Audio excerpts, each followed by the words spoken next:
Halo teman-teman semua. Jadi di sini kita mau bahas lagi tentang reaksi kimia organik ya, terutama mengenai substitusi alkil halida di sini ya. Mungkin kalian kenal dulu ada istilah SN1 SN2 ya. Jadi yang mau dibahas di sini yang pertama adalah pendahuluan dulu, apa sih sebenarnya alkil halida itu, bagaimana reaksi umumnya. Kemudian kita akan belajar juga atau diskusi mengenai reaksi substitusi SN1, SN2 dan juga apa aja sih faktor-faktor yang mempengaruhi dia itu bisa SN1 atau SN2, dan terus ketika kita bertemu dengan reaksi, kira-kira reaksi tersebut tuh kira-kira SN1 SN2 ya gitu. Kita mau lihat nanti. Nah, pendahuluan dulu. Jadi alkil halida ini adalah suatu senyawa organik ya, yang biasanya atom H-nya itu disubstitusi oleh halogen atau golongan 7A ya. Halogen itu golongan 7A ya teman-teman ya. Golongan 7A ya. Di sini kita bisa lihat ada trichloroetilen, itu biasanya fungsinya sebagai suatu pelarut atau suatu solvent. Kemudian ada halotan, ada difluorometana ya di situ ya, dan juga ada bromometana ya. Jadi atom H yang ada di sini nih, di sini contohnya ini alkena ya teman-teman ya. Di sini alkena, di sini alkana yang disubstitusi, dia H-nya yang ada di sini nih disubstitusi oleh atom halogen. Kalau di sini berarti dengan klorida atau dengan Cl ya. Di sini dia dengan fluorida, dengan Br gitu. Nah, di sini semuanya disubstitusi nih atom H-nya nih. Nah, ini dia cuma satu disubstitusinya ya di sini ya. Nanti kita juga belajar bagaimana sih posisi-posisi halida primer, halida sekunder, tersier dan sebagainya gitu. Nah, bagaimana sih mekanisme umum si reaksi alkil halida ini, terutama untuk reaksi substitusi ya. Jadi karena atom karbon suatu alkil halida itu memiliki muatan positif parsial. Jadi sebenarnya kalau kita ambil contoh di sini, karbon yang ada di sini teman-teman nih, dia itu muatannya positif parsial ya. Sedangkan si Br ini adalah parsial negatif di situ. Nah, kenapa?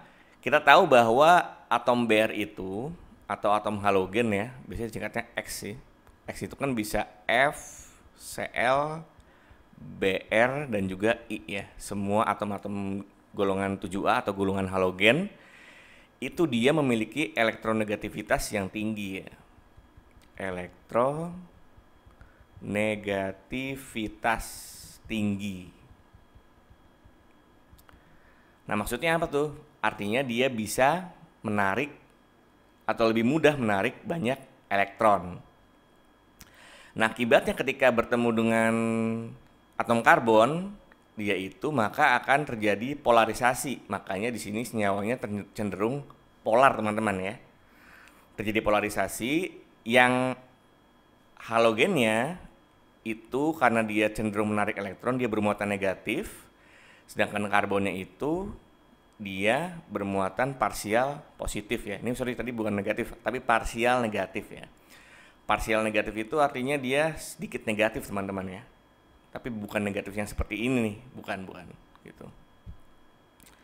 Jadi ketika dia bermuatan positif parsial, si karbonnya itu dia mudah diserang oleh nukleofil. Apa sih nukleofil itu?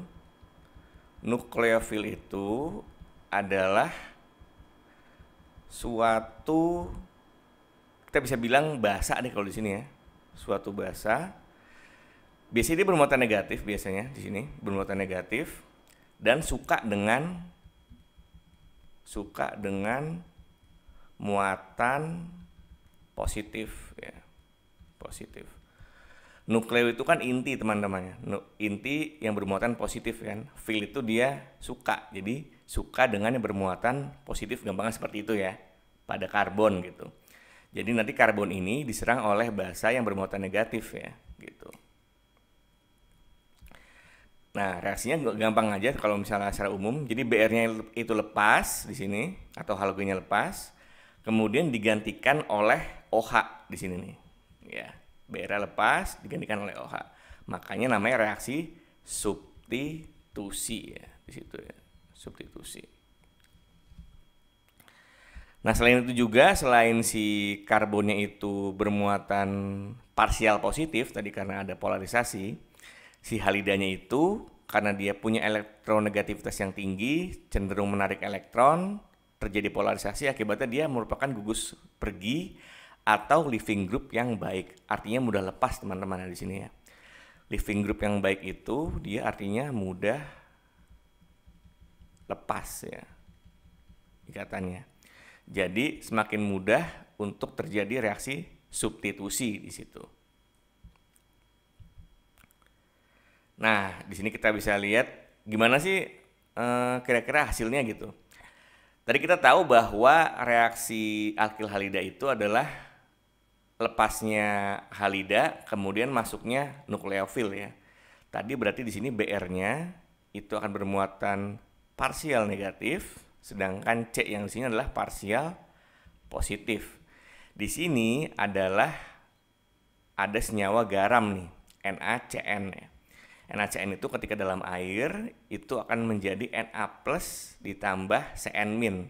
Jadi yang menyerang si karbon adalah yang bermuatan negatif ya. Karena tadi karbonnya kan bermuatan positif nih. Jadi dia diserang oleh si Cn. Jadi kalau kita gambar kira-kira hasil reaksinya adalah seperti ini teman-teman nanti. Ini adalah benzennya. Kemudian berarti BR-nya itu lepas dan digantikan oleh Cn ya. Nah, ini adalah hasil akhir atau produk dari reaksinya ya, seperti itu. Nah, ini tadi nih. Awalnya adalah R itu kalau kalian sudah belajar stereoisomer ya, itu singkatan dari rectus ya. Rectus 1 bromo 1 fenil etana ya di situ ya. Karena yang menyerang adalah Cn, itu menjadi, ini nanti kita belajar teman-teman ya, kapan dia berubah menjadi S, kapan dia ada namanya senyawa rasimat di situ ya, atau gabungan R dengan S. Diserang oleh Cn-nya dan menjadi S2-fenilpropananitril di situ ya. Jadi BR-nya lepas, Cn-nya masuk ya, gitu. Nah, kita belajar pertama ada reaksi SN1. Apa sih sebenarnya reaksi SN1 itu? Ini kalau dari pengertiannya, SN1 itu berarti reaksi substitusi ya. Substitusi nukleofilik. Nukleofilik orde 1, teman-teman. Orde 1. Nah, apa maksudnya orde 1? Berarti dia laju reaksinya hanya ditentukan oleh konsentrasi si alkil halida. Berarti yang ini nih teman-teman nih. Atau substratnya. Karena laju reaksinya hanya ditentukan oleh konsentrasi si substrat. Ya. Nah, karena laju reaksinya oleh konsentrasi substrat, dia berarti reaksinya adalah unimolekuler ya. Dan terjadi dalam 2 tahap, di mana tahapnya itu nanti kita lihat ada namanya reaksi ionisasi dan pembentukan karbokation di situ ya. Nah, kalau dari sini kita nggak bisa lihat sebenarnya reaksi seperti apa. Cuma yang jadi perhatian kita di sini itu untuk reaksi substitusi nukleofilik OD1 atau SN1, dia itu hanya terjadi pada halida sekunder atau tersier ya. Nah, apa itu halida sekunder atau tersier? Di sini halidanya itu atau BR-nya itu terikat pada C yang mengikat 3 atom C lain ya. Berarti dia adalah halida tersier ya.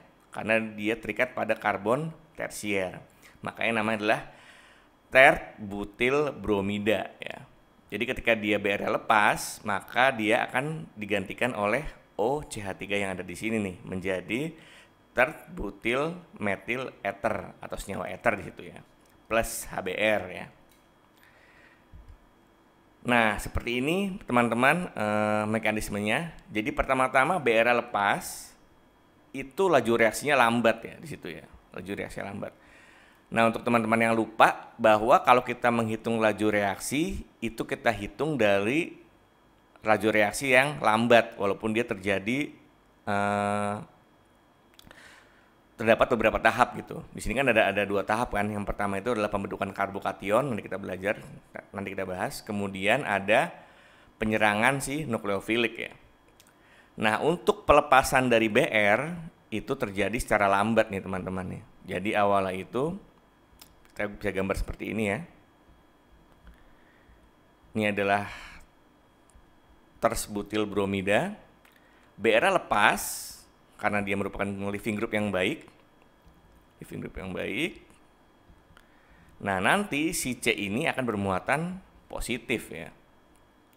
Gimana cara tahu dia bermuatan positif? Kita bisa hitung dari muatan formalnya.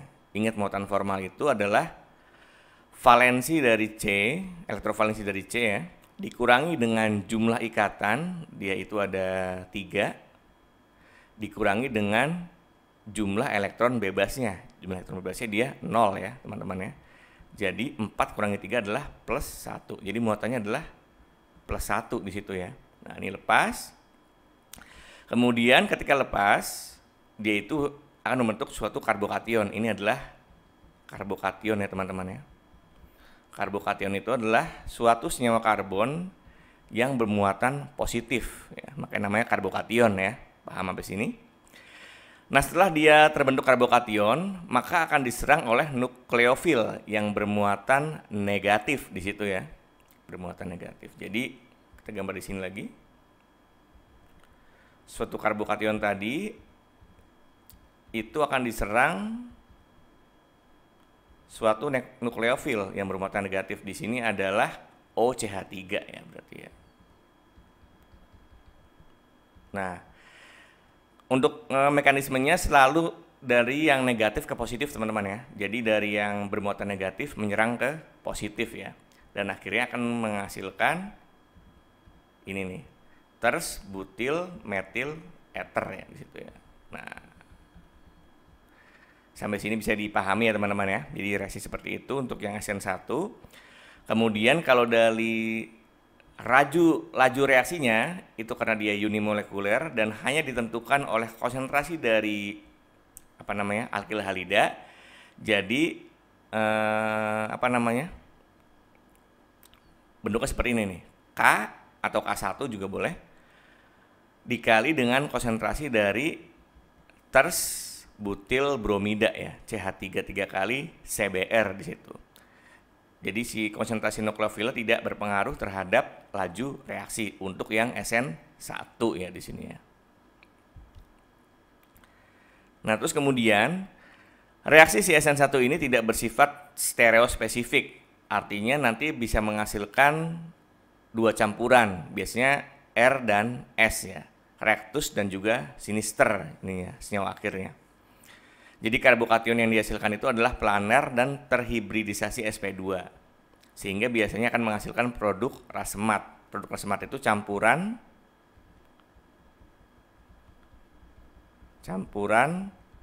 R dan S ya teman-teman ya di sini ya. Jadi karena dia terbentuk karbokation di situ, dia itu bisa diserang dari dua arah nih. Jadi akibatnya dia terbentuk dua produk. Awalnya dia adalah produk sinister atau S, substratnya ya. Nanti akan terbentuk dua produk yaitu S dan juga R teman-teman ya. Nah, ini yang produk yang sama-sama S. Ini adalah produk inversinya atau produk reaktusnya gitu.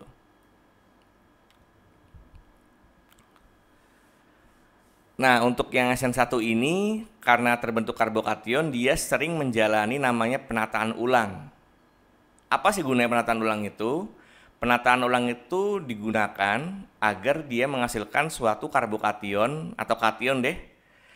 Biasanya kation tersier yang lebih stabil ya di situ ya. Jadi, bagaimana mekanismenya? Di sini contohnya ada 2 bromo, 3 metil butana. nanti si BR lepas di situ. Akibatnya si C ini akan bermuatan positifnya karena BR lepas. Nah, C ini dia adalah C sekunder ya, karena dia mengikat dua C lain ya. Ingat kalau teman-teman, kalau C primer itu mengikat satu C, berarti satu C lain. Kalau C sekunder itu mengikat 2C, sedangkan C tersier itu mengikat 3C ya. Nah, di sini C-nya itu dia mengikat 2C, jadi merupakan C sekunder ya. Nah, di sini berarti BR-nya adalah halida sekunder karena terikat pada C sekunder. Nah, di sini si karbokation ini karena dia merupakan C sekunder, dia itu bisa terjadi penataan ulang. Jadi hasilnya bukan seperti yang ini, teman-teman. Tapi dia terjadi 1,2 hidrida shift ya, atau shift hidrida, atau penataan ulang deh. Jadi nanti muatan positifnya pindah ke sebelah kiri atau ke bagian yang tersier, yaitu C yang mengikat 3C lain. Kenapa? Karena karbokation ini lebih stabil kalau dalam bentuk tersiernya gitu. Nah, setelah dia terjadi penataan ulang, dia itu akan diserang oleh OC2H5 ya di sini ya. Akibatnya C2H5-nya masuk nih. Jadinya ini adalah produk yang terjadi, bukan yang ini ya, gitu. Ini juga sama, contoh yang sama ada di sebelah kanan. Jadi 2,2 dimetil propil bromida itu nanti BR lepas di sini ya. BR lepas. Di sini sebenarnya agak jarang terjadi ya kalau untuk yang primer, teman-teman ya. Jadi BR lepas. Nah, karena dia terikat pada C primer. Nah, di sini yang pindah itu bukan H-nya, teman-teman. Kalau di sini kan H-nya nih. H-nya pindah dari sini ke sini ya nanti ya. H-nya pindah. Nah, kalau di sini yang pindah adalah si CH3-nya. CH3 pindah nih dari sini ke kanan atau ke sini. Akibatnya nanti akan menghasilkan karbokation tersier ya di situ ya. Nah, baru dia diserang lagi oleh si OC2H5 ya. Nah, apa sih faktor-faktor yang mempengaruhi reaksi SN1? Itu ada 4. Nanti juga SN2 ada 4 sebenarnya. Yang pertama adalah substrat. Ini lebih ke arah pengaruh steriknya. Karbokationnya itu primer, sekunder, tersier, atau metil biasanya. Kemudian gugus perginya atau leaving groupnya. Untuk reaksi SN1 maupun SN2 itu pasti gugus perginya itu baik, teman-teman ya. Artinya dia mempunyai elektronegativitas yang tinggi ya. Kemudian nukleofilnya, nanti kita bahas. Biasanya SN1 itu kalau nukleofil itu sifatnya itu netral dan sedikit asam ya. Dan kemudian pelarutnya kalau SN1 itu biasanya pelarut protik. Nah, kenapa alasannya nanti kita lihat.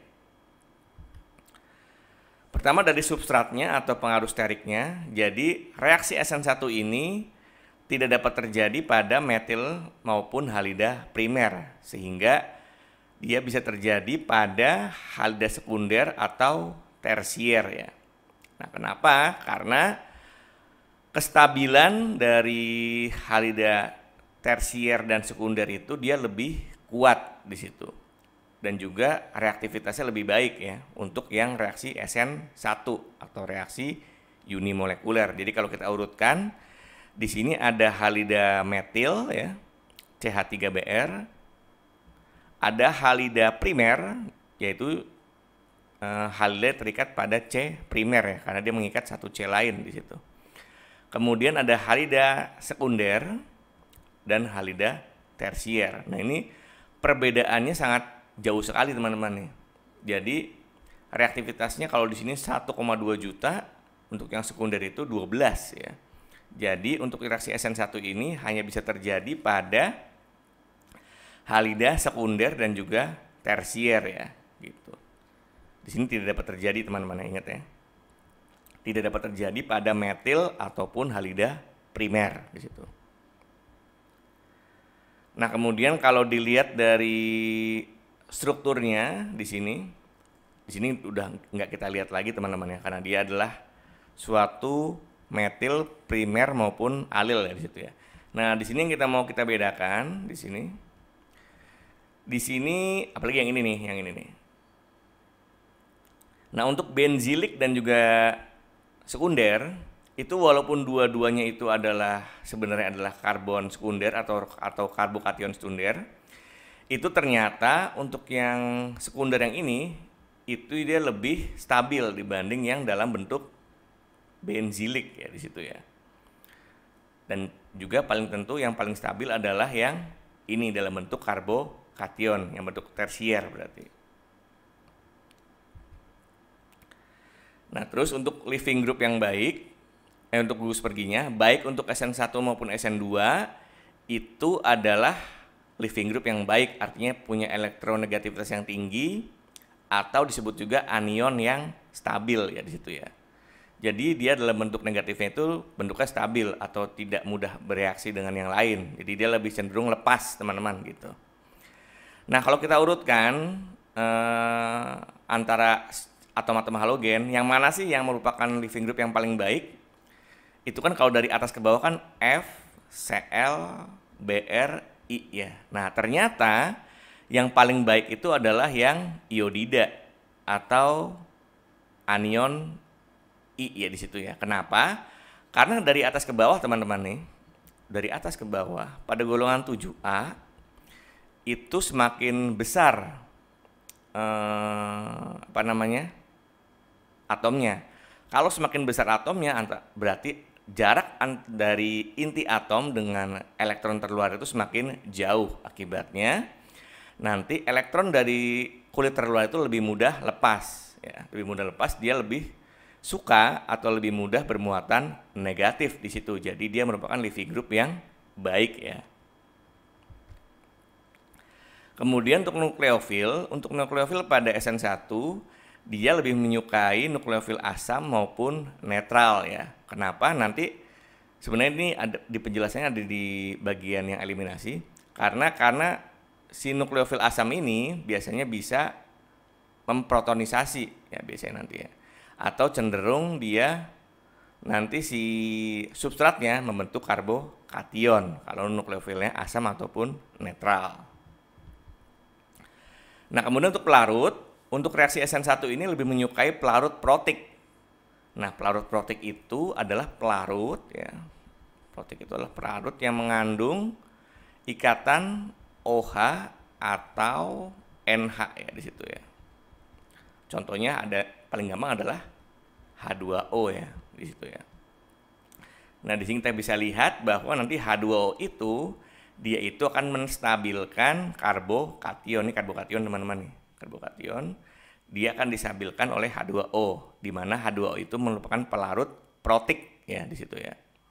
Nah, di sini kita bisa lihat bahwa dari etanol ke air walaupun sama-sama mempunyai gugus atau ikatan OH di situ. Nah, air itu lebih baik kemampuan protiknya atau solvasinya kalau bisa dibilang ya. Jadi dia merupakan pelarut protik yang baik untuk reaksi SN1 ya. Nah, selanjutnya kita lanjut ke reaksi SN2.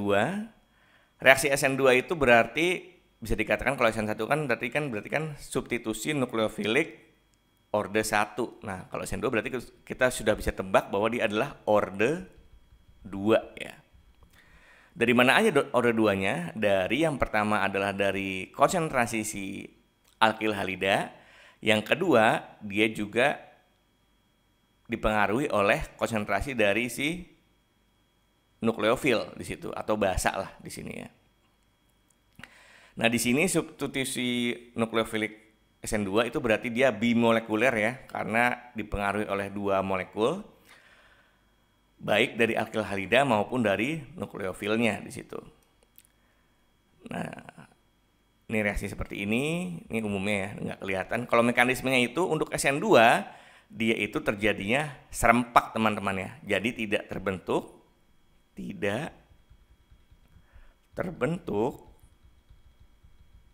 karbokation ya. Reaksi serempak. Jadi si halida lepas di sini langsung diserang oleh basanya atau nukleofilnya di situ. Sebenarnya ada senyawa intermediate atau transisi, cuman itu tidak diperhitungkan ya atau tidak berpengaruh terhadap lajunya gitu. Nah, di sini lajunya itu bisa kita tulis K2 dikali dengan konsentrasi Rx atau alkil halida dikali dengan konsentrasi nukleofilnya di situ atau basanya lah di situ ya.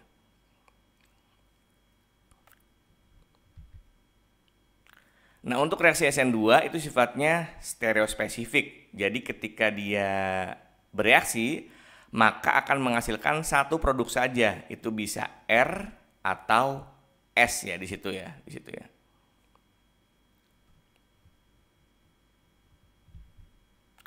Nah, apa ya faktor-faktor yang mempengaruhi SN2? Sama sebenarnya, ada substrat, ada kebasaan nukleofilnya, ada gugus pergi dan juga pelarut ya.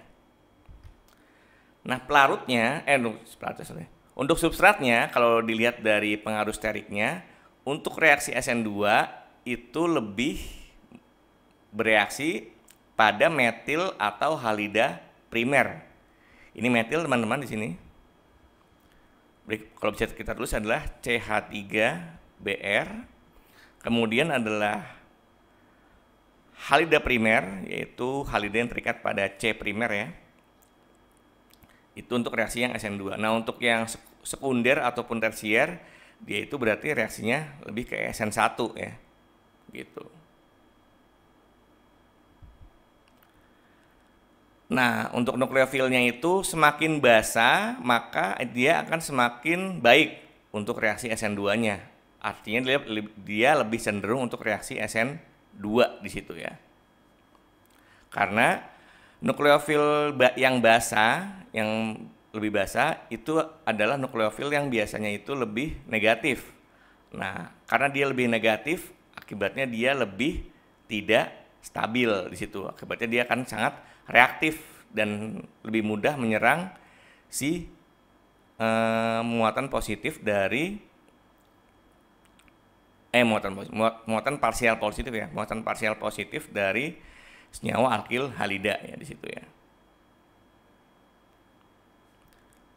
Nah, di sini kalau kita bisa lihat bahwa tingkat kekuatannya itu dari atas ke bawah itu semakin tinggi ya. Jadi nukleofil yang paling lemah itu adalah air, yang paling kuat itu adalah hidrosulfida ya di situ ya. Nah, tadi kalau kita lihat di sini ada sianida. Berarti yang tadi di awal banget ya. Itu berarti kemungkinan dia adalah reaksi SN2 ya, karena dia merupakan basa kuat si nukleofilnya. Nah, gugus pergi yang baik itu baik SN1 SN2 itu sama-sama baik ya teman-teman ya. Tadi sudah dibahas juga. Nah, untuk pelarutnya, nah ini berbeda dengan si SN1. Kalau SN1 tadi kan dia pelarutnya adalah pelarut protik ya. Sedangkan untuk yang SN2 itu lebih baik, bukan lebih baik, maksudnya kalau dia pelarutnya aprotik justru akan meningkatkan laju reaksi si SN2 ya di situ ya. Nah, pelarut protik ini adalah pelarut yang mengandung ikatan ataupun gugus OH atau NH di sini nih. Contohnya itu ada DMSO di situ ya, ada DMF, ada Ca3CN dan HMPA di situ ya. Dari kiri ke kanan dia semakin protik di situ. Semakin aprotik, sorry. Semakin aprotik ya. Semakin protik ya, astagfirullahaladzim. Semakin